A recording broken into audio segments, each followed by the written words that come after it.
अस्सलाम वालेकुम, मैं हुमारिया अली। आप देख रहे हैं मेरा चैनल। ईमान अपने शौहर रजब का इंतज़ार करती रही, लेकिन मामला सुलझने की बजाय मज़ीद उलझना और बिगड़ना शुरू हो चुका है। ईद पर रजब भट्ट ससुराल में किससे मिले, कैसी मुलाकात रही, क्या मामलात हुए और उनका जब सामना हुआ तो क्या गिले शिकवे हुए या फिर आंखों में और दिल में नफ़रतें रहीं। किवान से ईद मिलना तो बहाना था। फैमिली मेम्बर ने कुछ अंदर की बातें बताई हैं जो सही भी हैं और गलत भी हैं। ईद मुलाकात के बाद ईमान फ़ातिमा का शदीद रिएक्शन भी सामने आया जो काफ़ी ज़्यादा चीज़ों को क्लियर करता हुआ नज़र आ रहा है। रिक्वेस्ट है चैनल को सब्सक्राइब करें जी, वीडियो को आखिर तक ज़रूर देखिएगा। हमारे यहाँ मशहूर है कि अगर ईद आती है तो ईद पर तो दुश्मन को भी गले लगा लिया जाता है। ये कहावतें हम बचपन से सुनते आ रहे हैं, लेकिन अब ये कहावतें रह गई हैं क्योंकि लोगों के दिल में इतना बुग़्ज़ आ चुका है कि अब बहुत मुश्किल हो गया है ईद पर भी अपने दिलों को साफ़ करना। तो ये दिन तो रिश्ते जोड़ने का दिन होता है और ऐसा लग रहा था कि किवान जो है वो इन दोनों का रिश्ता ईद पर जोड़ देगा, क्योंकि मासूम बच्चा उसके ख़ूबसूरत चेहरे को देखने के बाद जो है बाप का और माँ दोनों का दिल पिघल जाएगा। कुछ ऐसा ही रजब भट्ट के फैंस भी जो है वो उम्मीद लगा कर बैठे हुए थे, लेकिन अंदर की कहानी तो अब खुल रही है। अंदर की कहानी तो थोड़ी डिफरेंट है।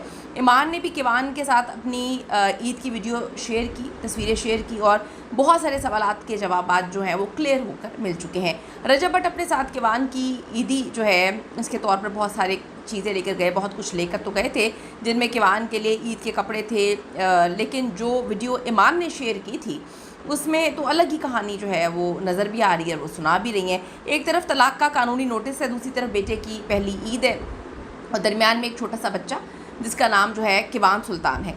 ईमान फ़ातिमा के भाई ओन शेख ने खुली दावत दी थी कि रजब, ये आपके लिए ओपन इनविटेशन है, आएँ अपने बेटे किवान से मिलें और अलग कमरे में मिलें, जैसा आपका दिल चाहता है मिलें। ये उस बच्चे की पहली ईद है। रजब इस दावत पर पहुंचे और बेटे किवान से मुलाकात हुई। मुलाकात के कुछ लम्हात जो हैं जज्बाती थे। बच्चे को गोद में उठाया, देखा बाप के लिए पहली बड़ी कम मुलाकातें हैं बाप के साथ और ये पहली ईद थी। तो रिश्ता आप देखें कि बाप बेटे का रिश्ता कैसा है आप समझ सकते हैं। लेकिन ईमान फ़ातिमा घर पर इंतज़ार करती रही। वो जानती थी कि रजब आ रहे हैं, वो बेटे से मिलने आ रहे हैं। ईमान ने सोचा होगा कि शायद उससे भी मिलें, ईद की मुबारकबाद दें, क्योंकि अभी वो उनकी बीवी हैं। जो लोग कहते हैं कि साबिका बीवी है, साबिका बीवी नहीं है, वो भी उनकी बीवी हैं, पहली तलाक हुई है। तो रिश्ता तोड़ना इतना आसान नहीं होता, लेकिन शायद इस मुलाकात के बाद उम्मीद थी कि कुछ बात बन जाए, कुछ बातचीत हो, कम अज़ कम बेटे के मुस्तकबिल को देखते हुए कोई फ़ैसला जो है वो किया जाए। रजब ने पहले पॉडकास्ट में कहा था कि वो बेटे किवान को अपनी ज़िंदगी का सबसे बड़ा हिस्सा जो है वो समझते हैं और उसे सब कुछ देंगे। पैसा सब कुछ नहीं होता, आपने पैसे के अलावा वक्त, प्यार, मोहब्बत, हर चीज़ देनी होती है। लेकिन तलाक के बाद से बेटे से मुलाकात कितनी बार होगी, कस्टडी का क्या फ़ैसला होगा, ये अभी तक वाज़ेह नहीं है और ये बड़ा खौफनाक है, ये बड़ा हॉरिबल है। हमने देखा है कि तलाक के बाद कितनी सिचुएशन अजीब हो जाती हैं। बाप अपनी ज़िंदगी में लग जाएगा, माँ आगे चल के शायद अपनी ज़िंदगी में लग जाए, बेटा कभी माँ के घर में कभी बाप के घर में, बच्चे का कौन सा घर होगा। ईमान ने तलाक के कागजात पर बेटे का हाथ रखकर तस्वीर शेयर की थी कि शायद तो उसे जज्बात जो हैं बाप के दिल में रहम आए। करीबी फैमिली मेम्बर्स का भी यही कहना है कि वो समझ रहे थे कि रजब भट्ट जब ससुराल जाएंगे तो किवान के साथ बाकी घर वाले स्पेशली ईमान से मुलाकात होगी और बातचीत होगी, गिले शिकवे दूर होंगे, क्योंकि दोनों की तरफ बात अना की है।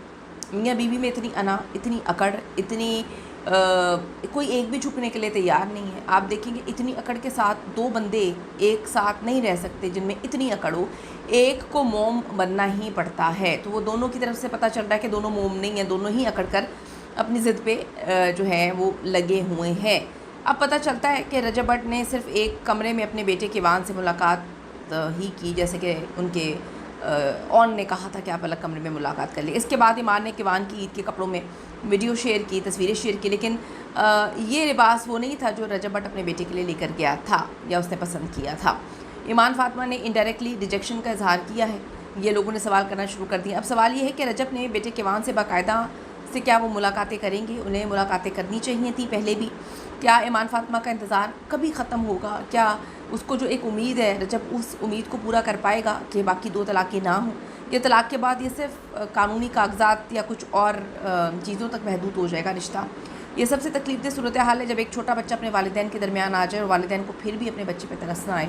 इससे बड़ी बात क्या हो जाएगी, कि इससे बड़ी बात क्या होगी। अब जी रजब फैमिली के फ़ैन सवाल उठा रहे हैं कि रजब भट्ट के पास अपने घर के बाहर आने वालों के लिए तो बहुत टाइम होता है, बहुत ज़्यादा टाइम है उनके लिए। सलमान खान बन के वो खिड़की घर से बाहर निकलते हैं, बालकनी में खड़े होते हैं, बनियान पहन के और हाथ हिला रहे होते हैं।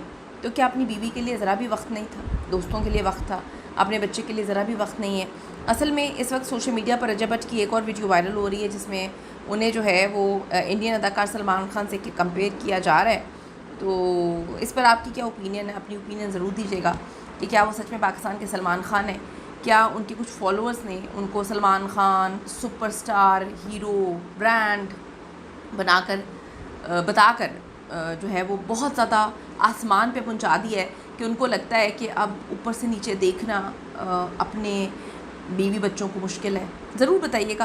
क्या इतनी बड़ी तकलीफ़ दे सिचुएशन में दोनों फैमिलीज़ में से या चले मियाँ बीवी को कॉम्प्रोमाइज़ नहीं करना चाहिए? क्या कोई एक कॉम्प्रोमाइज़ कर ले या ख़ुद से बात कर ले या अपने दिल का हाल एक दूसरे के सामने रख दे तो क्या मामला ठीक नहीं हो सकते? अगर ठीक करना चाहें दोनों में से तो ताली दोनों हाथों से बजती है, दोनों को सोचना चाहिए, बच्चे का फ्यूचर सोचना चाहिए। और रिश्ते जोड़ने वालों को अल्लाह पसंद नहीं करता, तोड़ने वालों को अल्लाह पसंद नहीं करता, रिश्ता जोड़ने वालों को अल्लाह पसंद करता है। तो अपनी कीमती राय ज़रूर दीजिएगा इस हवाले से। सी यू इन द नेक्स्ट।